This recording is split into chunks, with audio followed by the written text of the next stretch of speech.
Hey everyone, my name is Alex Avellino, Marketing and Communications for the University of Florida's College of Veterinary Medicine. I'm joined today with Dr. Carl Southern, an assistant clinical professor in emergency and critical care. Dr. Southern, tell us why we're sitting outside today. Because we're going to be discussing not only heat strokes, but fire safety for your animals today. That's right. July 15th is National Pet Fire Safety Day. May 27th was Heat Awareness Day for your pets. And we kind of want to talk to you about tips and tricks, things to think about, all while keeping in mind, always talk to your veterinarian. Number one. Dr. Southern, I want to talk about fire first, because I feel like that feels a little bit more straightforward. And then we'll talk about heat. So you're an emergency doctor. Talk about some of the things that, and I don't want to, this is intense stuff, like what do we see with fire cases with our pets? So we do see a good number of house fires, car fires as on emergency basis. There's been several instances where a owner had their animal, dog, cat, whatever it might be, in the car with them, had an accident, the car caught fire. And the pet was trapped inside the car. So we've had that within the last, I think, 1 or 2 years. We had that same scenario when we treated the pet for smoke inhalation as well as the plastic from the dashboard. All that, he inhaled that. Some of the plastic melted onto his fur and skin. So a automobile accident's a bit, a little bit more tricky. The tips I would say for that would be to make sure that, because most times, and I'm guilty of it too, when you have your dog in the car with you, they're just riding in the car. They're not in a carrier, they're not in a seatbelt. But we have plenty of seatbelts for dogs now. You can get them from PetSmart, Petco, places that sell pet supplies. They have seatbelts. The free roaming is what we don't love in case there's a car accident. Exactly. And I heard you say, so we are worried about lungs, like smoke inhalation. We're worried about things burning to the skin, and we're worried about actual burns. So in that case, if I'm a human, I'm going to try to get my pet out, or if the emergency services arrive, let them know you've got your pet in the car, and then we're getting them to the emergency room ASAP. Immediately. Even if they look fine and healthy, they've probably inhaled or ingested particles. I like this tip about your pet might look fine, and as you've taught me, ADR ain't doing right.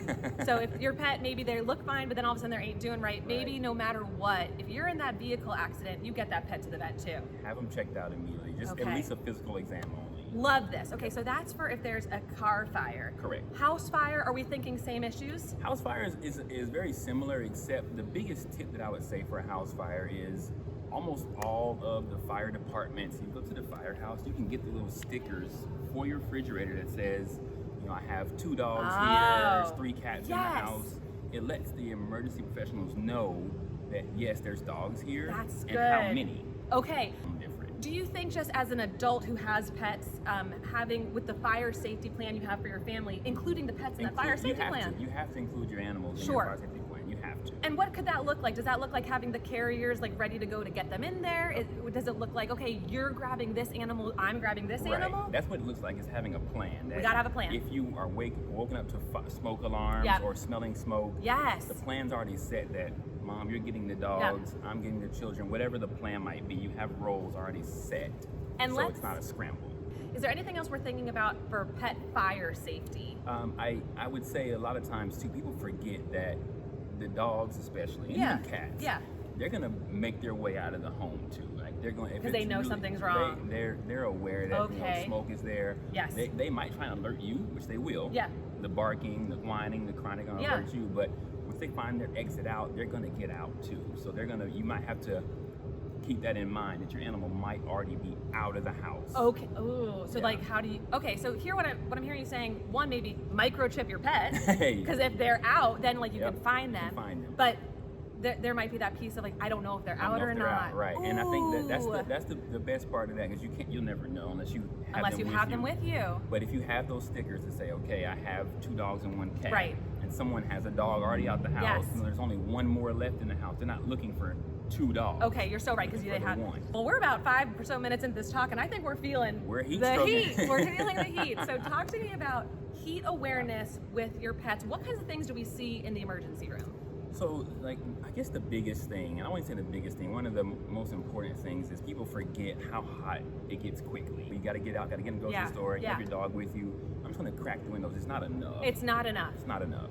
Science-wise, humans versus animal heat, and again, dogs and cats, they might be different, but like, how do they get hotter than I do? Do they handle the heat better than I do? They can disperse their heat, but not like we can. So they don't sweat like we do. See how we're sweating I'm now? 100% sweating. Yeah. At least it's from their paw pads and their like non-haired skin areas. So non-haired fur areas.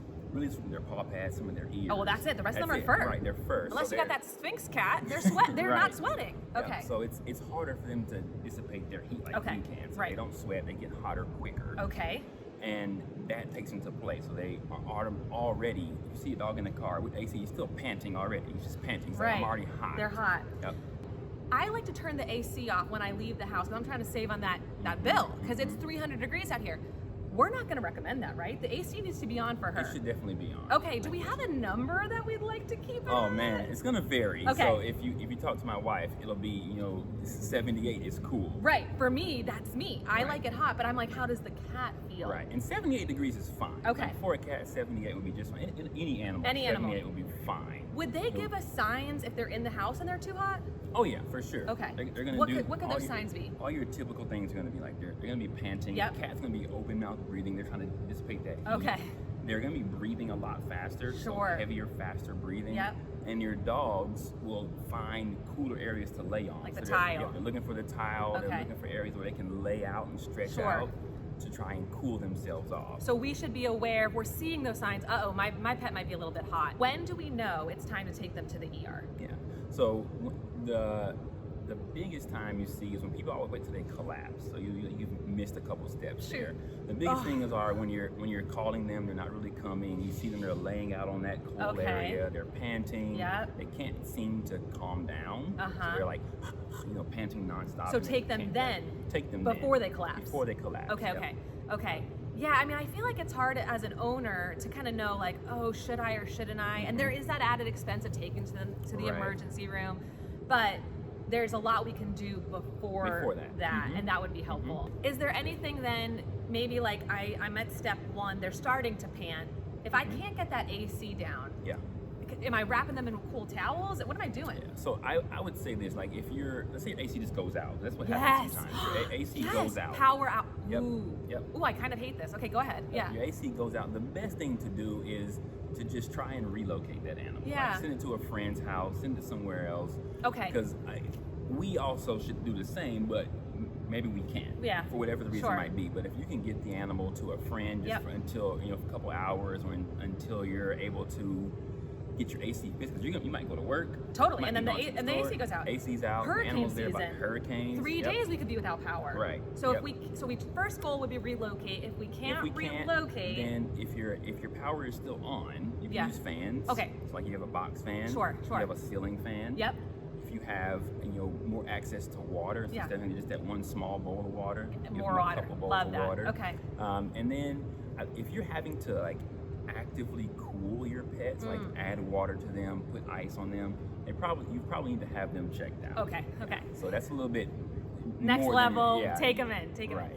Dr. Southern, last tips you might have for things that people might not think about, or we're going to leave this conversation. Take this little morsel with you about fire and or heat. The last thing we need to touch on is being outside with your dog. Oh my gosh, the pavement. In the heat. So even on a walk, on a trail, just going for a run, it gets humid even in the evenings. Like people it's come hot in out for here, a heat folks. stroke, and it's like 8 p.m. and they come in for collapse on a run. Right. So I think you a lot of times will miss the signs, the same signs. So you're out for a run. It might be 6 p.m. The sun's going down. Sure. You're like, it's not too hot.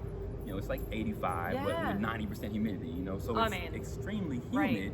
And you miss those same signs of panting, wanting to stop. If your dog normally runs with you and doesn't stop, but he's constantly wanting to stop, constantly asking for a break. Right. Well, and they could be panting while running. So it's like, are you panting because you're tired, or are you panting because you're about to have heat stroke? Yep. Okay, so that's really good. Yeah, we just need to really keep in a close eye on our animals when we're outside. And then if you're like me, I'll say this, people who like me, I leave my dogs outside. They're outside dogs. Don't you have outside cats too? We have outside cats as well too. So, they're outside.